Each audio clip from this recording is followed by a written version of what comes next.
गोवर्धन पूजा का हिंदू धर्म में विशेष रूप से महत्व दिया जाता है। ऐसी मान्यता है कि इस दिन गोवर्धन की कथा बिना पूजा अधूरी होती है।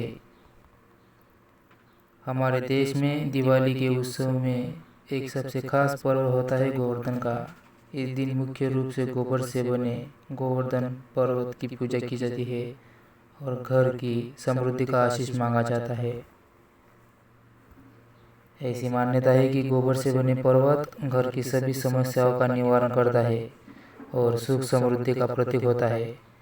यह पर्व आमतौर पर दिवाली के अगले दिन यानी कार्तिक महीने के शुक्ल पक्ष की प्रतिपदा को मनाया जाता है।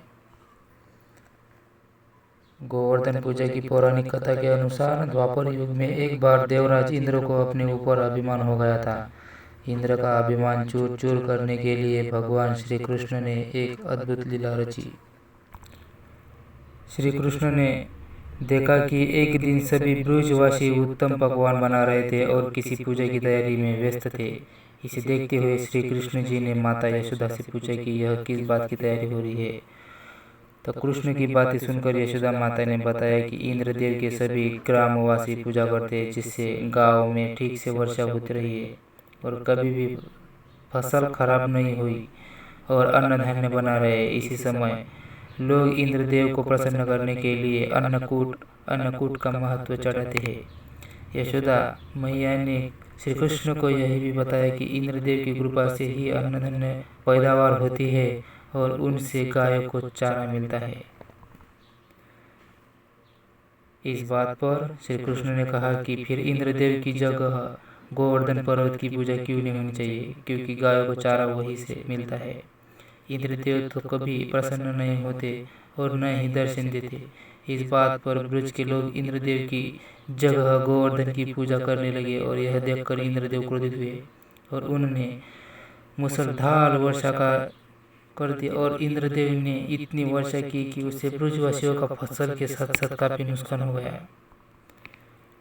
ब्रजवासियों को परेशान में देखकर श्री कृष्ण ने अपनी कनिष्ठा उंगली पर पूरा गोवर्धन पर्वत उठा लिया और सभी ब्रजवासियों को अपने गाय और बछड़े समेत पर्वत के नीचे शरण लेने के लिए कहा। इस बात पर इंद्र श्री कृष्ण की यह लीला देखकर और क्रोधित हो गए और उन्हें वर्षा की गति और सबसे ज्यादा तीव्र कर दी।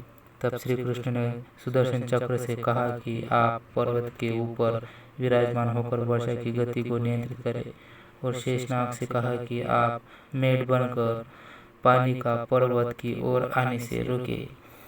इंद्र लगातार 7 दिन तक वर्षा करते रहे। तब ब्रह्मा ने इंद्र से कहा कि श्री कृष्ण भगवान विष्णु के अवतार है और उन्हें कृष्ण जी की पूजा की सलाह दी। ब्रह्मा जी बात सुनकर इंद्र ने श्री कृष्ण से क्षमा मांगे और उनकी पूजा करके अन्नकूट का 56 तरह का भोग लाया।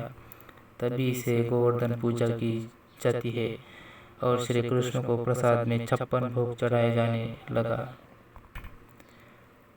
ऐसी मान्यता है कि श्री कृष्ण को गायों से अत्यंत प्रेम और गायों तथा बछड़ों की सेवा करते थे। यह भी माना जाता है कि गाय का गोबर अत्यंत पवित्र होता है, इसलिए इसी से गोवर्धन बनाया जाता है। इसका पूजन करना फलदायी माना जाता है। इसी दिन गोबर से गोवर्धन पर्वत की आकृति बनाकर और इसके चारों कोनों में करवा की सिक्की लगाई जाती है।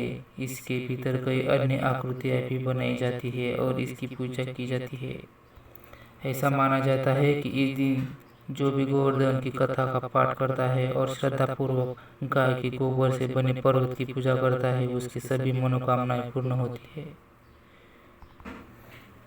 दोस्तों, अगर आप इस चैनल पर नए हैं तो इस चैनल को सब्सक्राइब कर देना। आपका और आपका परिवार का मंगल हो, शुभ हो।